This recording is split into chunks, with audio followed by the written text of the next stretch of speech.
This is Reviewer03, bringing you our review of Innocent Venus, also known as the anime about corruption. You know, corruption is a very serious problem nowadays. It's discriminating against poor people since they can't participate, it's bad for the economy, and it's an obstacle for the free market. Why can't something like the Dragon Balls exist so one could wish corruption to hell? Speaking of Dragon Balls, if you're interested in Dragon Ball reviews, check out this guy. He makes really good Dragon Ball reviews.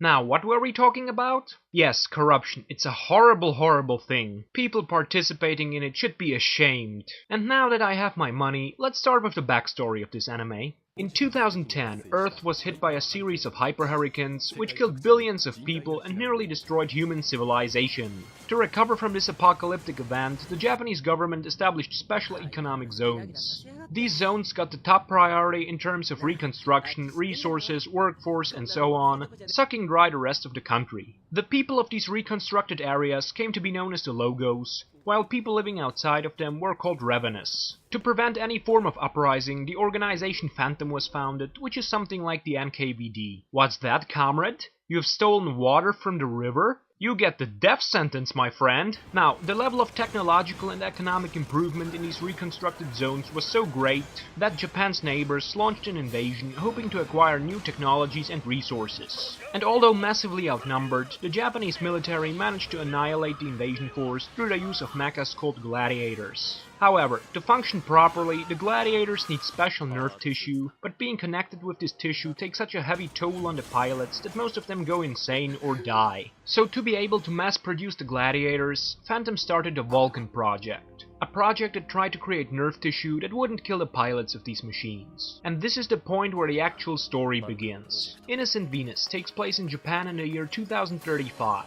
and the story revolves around a young girl named Sana Nabuto. She's a Venus, a girl capable of producing nerve tissue that doesn't kill the gladiator pilots and therefore the key to mass production. And because of this special ability, she's hunted by Phantom. Other characters include her two protectors, Jin Tsurusawa and Joe Katsuragi, a guy so cool that he actually cries after slaughtering people. Then we have Gora, Captain Shiba, Maximus Drake, Rene Vicro and some other people. All in all, this was a really good action anime. It had good mecha fights, good hand-to-hand combat and good classical gunfights. The characters and story are solid and it's quite entertaining.